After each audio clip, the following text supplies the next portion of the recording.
Bonjour, bienvenue sur cette nouvelle vidéo. Alors aujourd'hui, on va parler d'un objet un peu particulier de ma collection, comme tous les objets d'ailleurs, mais celui-ci, il n'est pas dans les thématiques habituelles, puisqu'aujourd'hui, notre objet et notre histoire nous emmènent au Japon.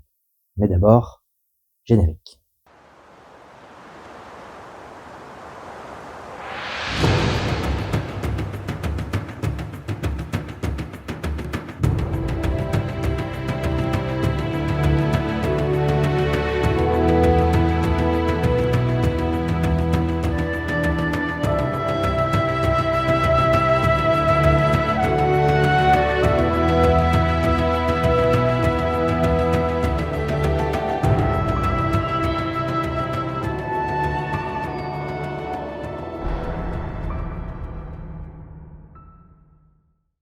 La légende qui entoure l'objet dont je vais vous parler aujourd'hui est un peu particulière puisque il y a beaucoup de versions de cette histoire qui sont toutes un peu différentes les unes des autres.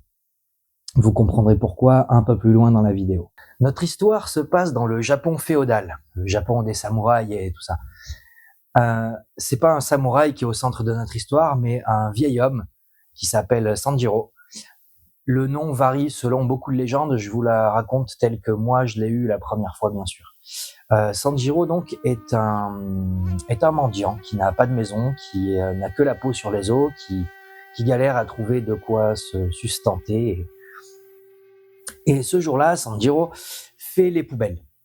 Il essaye de trouver quelque chose à grignoter dans les ordures et il voit dans un tas d'ordures un morceau de filet d'où semble dépasser un petit bout de fourrure. Il pense que c'est un lapin et il se dit « Ah, un lapin, c'est mon dîner de ce soir ». Il s'approche du filet, se rend compte de deux choses. C'est pas un lapin et c'est pas mort.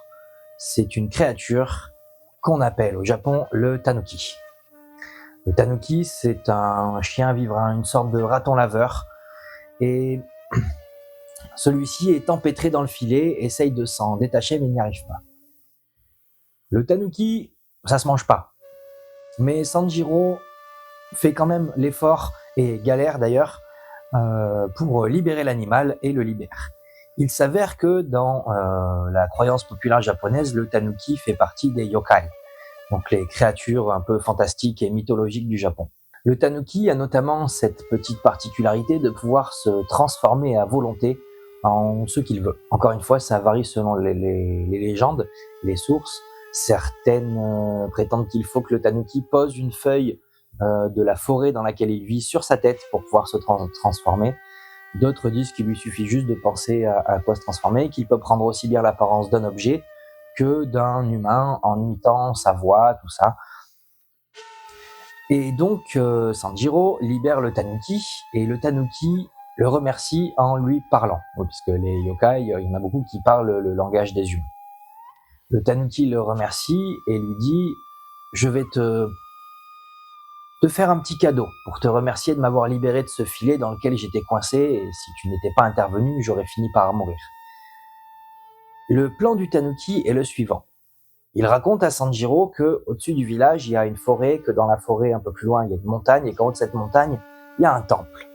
Et que dans ce temple, le maître du temple est un fervent collectionneur de théières. Il collectionne les théières. Il y en a des jolies, des rares, des précieuses. Et le plan du tanuki est le suivant. Il va se transformer en théière afin que Sanjiro puisse se rendre au temple, vendre la théière. Et avec l'argent, il pourra s'acheter de quoi manger. Le tanuki prévoit ensuite de se retransformer en tanuki et de se faire la malle. Mais ça ne va pas se passer comme prévu. Après une longue ascension au temple, Sanjiro arrive devant la porte, toque à celle-ci, à la porte du temple, et c'est un serviteur qui lui ouvre. Il demande à rencontrer le maître pour lui présenter une belle théière de collection, qui est en vérité le tanuki qui s'est transformé en théière. Le maître le reçoit, est en admiration en pâmoison devant la théière, mais se montre assez désagréable, et alors que la théière vaut un bon paquet de pièces d'or, il prend 2 pièces qu'il lance à la figure de Sanjiro avec une impolitesse assez notable, et il lui dit « Prends ça et barre-toi ». Sanjiro, timidement et gentiment, lui dit « Excusez-moi, monseigneur, mais c'est une théière qui vaut un peu plus cher. » Et le maître du temple se fâche, fout Sanjiro dehors, lui claque la porte au nez, laissant le pauvre malheureux avec ses 2 pièces d'or. Il se dit c'est toujours mieux que rien et commence à redescendre au village. Pendant ce temps, au temple, le maître appelle un de ses disciples et lui confie la théière qu'il tient du bout des doigts en disant cet homme est un clochard, il est probablement sale, donc serviteur, va au puits, va laver cette théière, qu'elle soit nickel, impeccable. Le serviteur prend la théière, va au puits, commence à frotter la théière et entend une petite voix qui vient de la théière et qui fait « Hé, ça chatouille !» Alors le serviteur est un peu estomaqué, se dit qu'il a rêvé, reprend son chiffon, le retrempe dans l'eau, recommence et la théière se remet à dire « Hé, ça chatouille !» Alors, il panique, il va voir le maître en tenant la théière vraiment du bout des mains comme ça, il lui dit Maître, la théière a parlé, c'est bizarre. » Le maître se fâche, lui dit « Mais enfin, les théières, ça ne parle pas. » Il lui arrache la théière des mains, la remplit d'eau et la pose sur le feu. À ce moment-là, la théière bondit hors du feu et 4 petites pattes de tanuki et la queue du tanuki apparaissent sur la théière. La théière dit « Eh, ça brûle !» et s'échappe du feu. Le maître est un peu estomaqué, attrape la théière, la repose sur le feu. Elle saute à nouveau en disant « J'ai dit ça brûle !» et la théière se sauve en courant. Sanjiro est en route, il a quitté le temple, il est dans la forêt en train de regagner le chemin du village et il entend au loin une petite voix qui l'appelle « Sanjiro, Sanjiro !»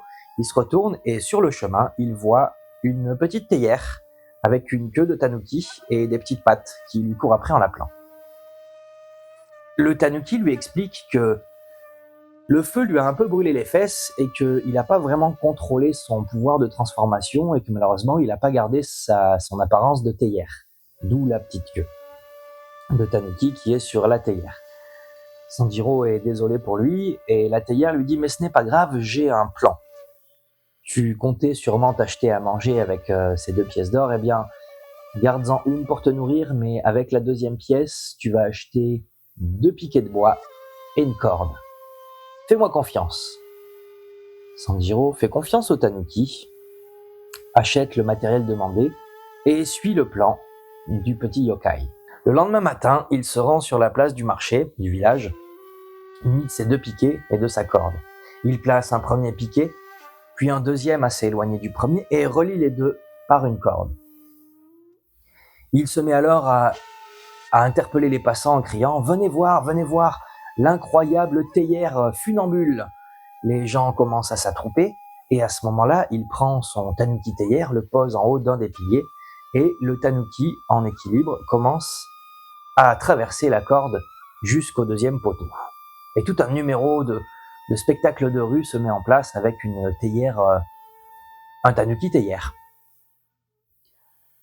Une fois que le petit spectacle est terminé, eh bien Sanjiro fait la manche, tend la main pour ramasser quelques pièces pour le spectacle. Et on raconte qu'à partir de ce jour, il faisait ceci tous les matins et qu'il n'a plus jamais souffert de la faim. Cette petite légende du tanuki théière est très connue au Japon. Tellement connue que elle a plusieurs versions. Il y a plusieurs petites variantes de cette légende, comme beaucoup de mythes et de folklore japonais. La particularité, c'est que je possède une théière tanuki qui vient du Japon, mais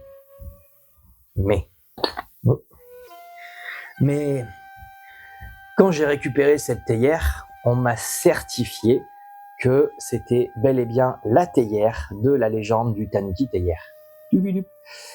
Sauf que il y a plus d'une quinzaine de temples au Japon qui exhibent ou qui ont dans leurs reliques des tanuki théières et qui revendiquent que leur théière est la seule, la vraie et l'authentique tanuki théière de la légende. Il y en a forcément beaucoup de contrefaçons et peut-être qu'une de ces théières est vraiment le Tanuki théière. Peut-être même que c'est celle que je tiens entre mes mains.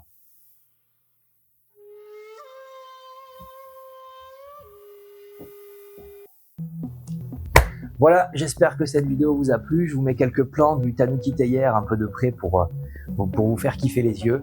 Et je vous dis à très bientôt pour de nouvelles vidéos. Si les contes et légendes japonais vous plaisent, n'hésitez pas à me le dire parce que j'ai encore plein d'objets de ma collection sur cette thématique-là et je n'en ai pas encore parlé. Voilà.